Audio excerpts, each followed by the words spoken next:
J'ai toujours voulu partir à l'aventure. Avec mon short way round, j'allais être servi. Je voulais revoir des amis et de la famille éparpillés en France, mais ce voyage devait être plus que de simples vacances. L'aventure se fera en auto électrique. En évitant au maximum les autoroutes, l'itinéraire était posé pour ce Tour de France. Une moto, 3 semaines, 4000 km. J'ai filmé ce voyage seul face à la caméra avec pour seule limite les 14 kWh de ma 0 SRF. Des plages turquoises de Bretagne ou cols majestueux des Alpes, en passant par les déserts électriques de Charente, partez à l'aventure avec moi.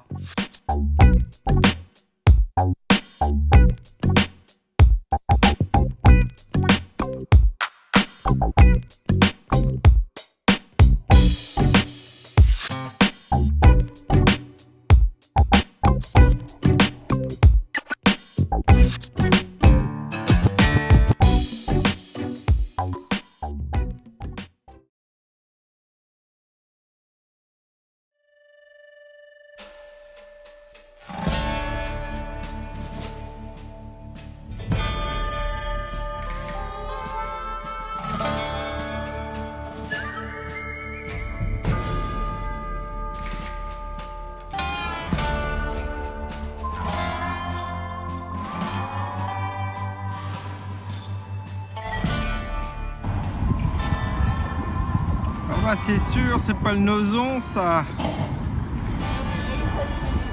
Clairement le plus difficile, en fait c'est pas l'électrique en village, c'est l'électrique en ville. Parce qu'il y a clairement pas assez de stations de recharge dans les grandes villes. Et on se bat tous pour en avoir une quoi.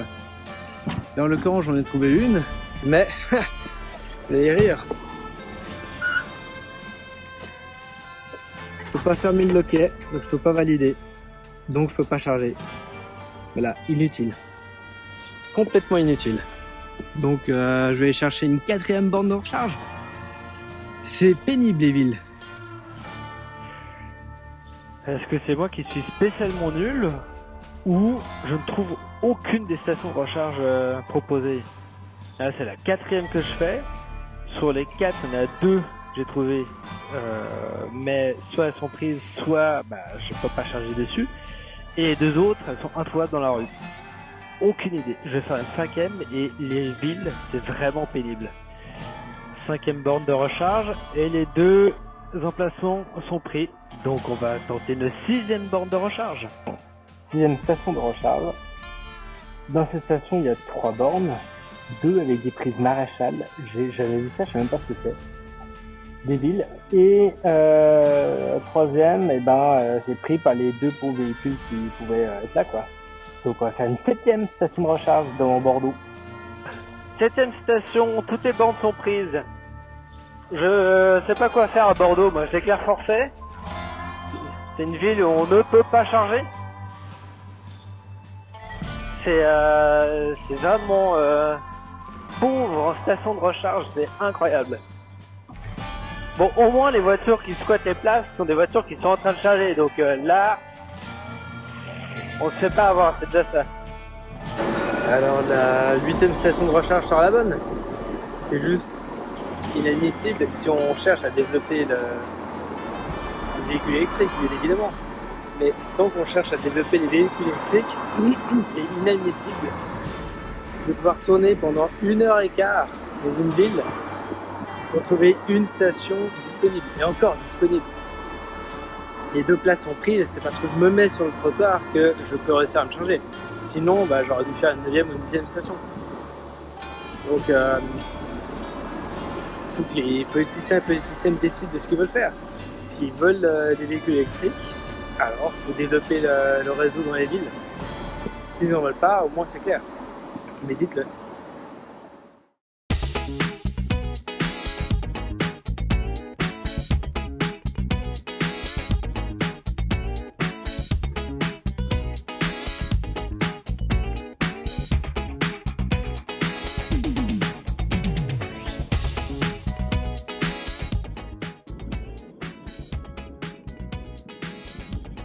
Sur la route de Bordeaux à Toulouse, on a perdu pour l'instant 18 degrés par rapport à avant-hier. Autant dire que ça c'est frais. Et j'ai ressorti ma petite laine. Et par ailleurs, la route nous éloigne de la mer, évidemment. Et ça se voit dans la végétation. Les vignes ont laissé place maintenant. On a des fougères sur le côté, on a des pins aussi. Et c'est beaucoup plus vert. C'est un endroit très calme en fait. C'est très agréable de rouler par ici.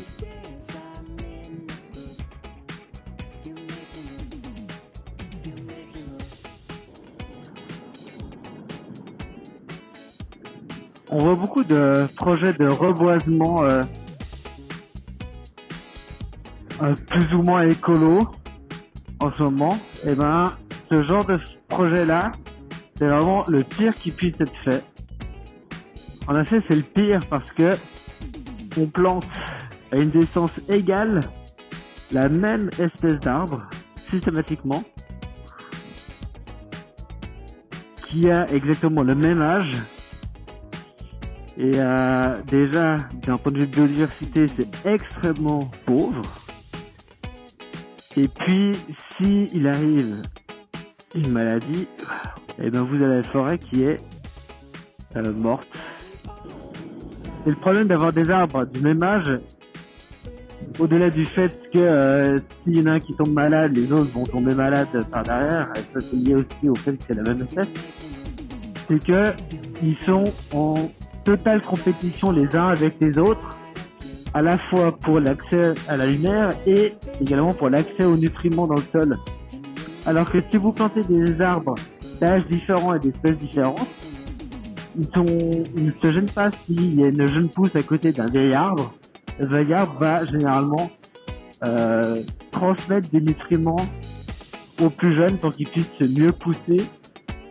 Donc, du même âge, concurrence complète, alors que des arbres différents, d'âges différents, vont vouloir plutôt aller dans de l'entraide. Et le pire, évidemment, c'est de trouver des espèces d'arbres et de végétaux non adaptés au milieu dans lequel ils vont être plantés. Donc,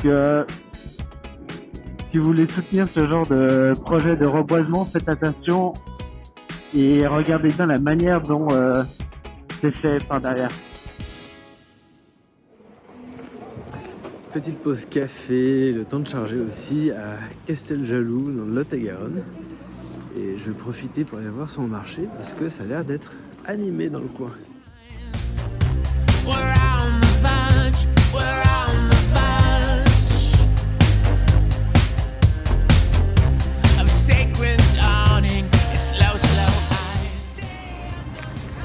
Petite pause dîner à Fleurance. Il a l'air tout mignonnet aussi. J'ai eu un nouveau bug aujourd'hui. Plus de la moto, mais de l'application navigation. En gros, elle me change la trajectoire tous les 600 mètres et me demande de tourner à l'opposé de là où je dois aller. Donc quand elle me dit à droite, je comprends en fait maintenant qu'il faut que j'aille à gauche. Voilà, c'est cocasse.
It's the child as meek and as weak as sand. Turn a glass upside down for the hour should they pound. Say I done told you. Say how I tried to. Where you from?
plus.